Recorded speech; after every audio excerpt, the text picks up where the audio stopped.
Здравствуйте, самые лучшие зрители. Меня зовут Полина. Перебирала недавно обрезки от джинсов. Все прикидывала, как их лучше использовать. И увидела мастер-класс Натальи, уральской кудесницы. Для начала решила отпороть карманы, а из оставшихся кусков нарезать квадраты 15 на 15 сантиметров, а где не получится, то 13 на 13 сантиметров. И еще приготовим небольшие детали из ненужной яркой ткани. Возьмем красную и белую. Заготовки будем делать двух видов. Темные с красной серединой и светлые с белой начинкой. Первый слой из джинсы, два слоя тонкой ткани, маленький кусочек джинсы, а затем большой джинсовый кусок.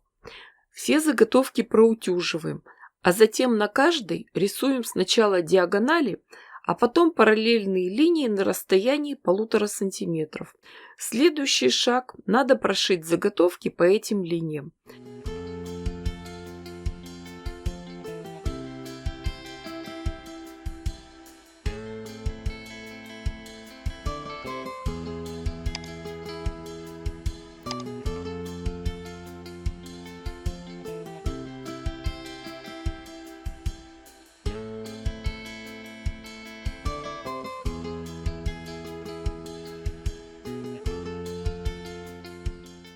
После этого берем самые лучшие крепкие ножницы и разрезаем ткань между швами.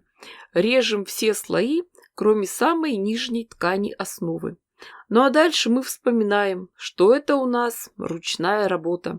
И очень тщательно ручками растеребливаем заготовки.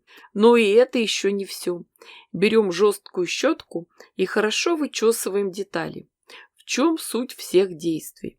Мы срезы делали под углом 45 градусов по отношению к долевой нити. Поэтому срезы просто пушатся, но нитки дальше не распускаются.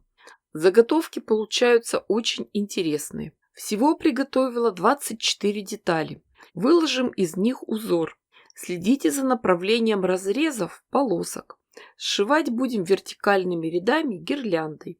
Все детали соберем стопочками. Складываем их попарно гладкой стороной внутрь, а дальше прошиваем их на швейной машинке швами наружу.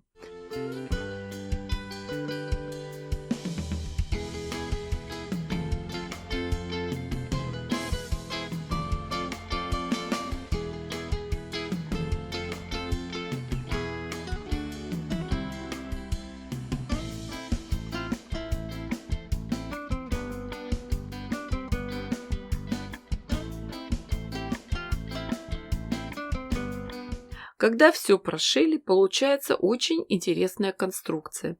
Все держится на нитках, на соединительных швах. И нам остается только сделать горизонтальные швы. Вот здесь надо работать очень осторожно, шить не торопясь. Помните, что здесь очень много слоев ткани.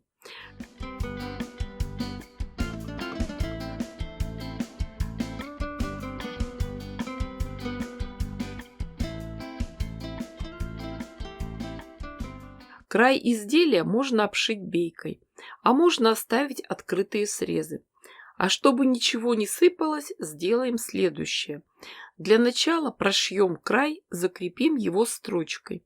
Затем сделаем надсечки по периметру и по всем открытым срезам.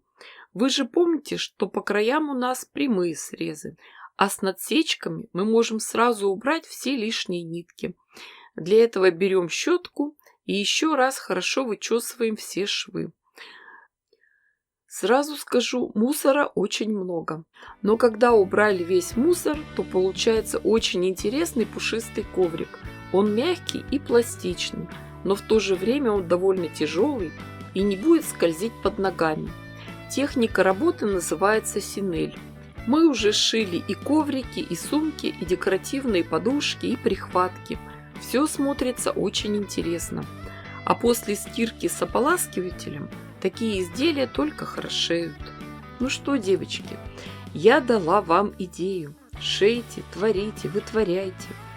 Не ждите чудес, чудите сами. Уверена, что у вас все получится гораздо лучше, красивее и интереснее, чем у меня. Ставьте классы, пишите комментарии. Обязательно подпишитесь на все мои соцсети. Огромное спасибо всем, кто поддерживает меня на Бусти. Всем пока-пока и до скорых встреч. С вами была Полина.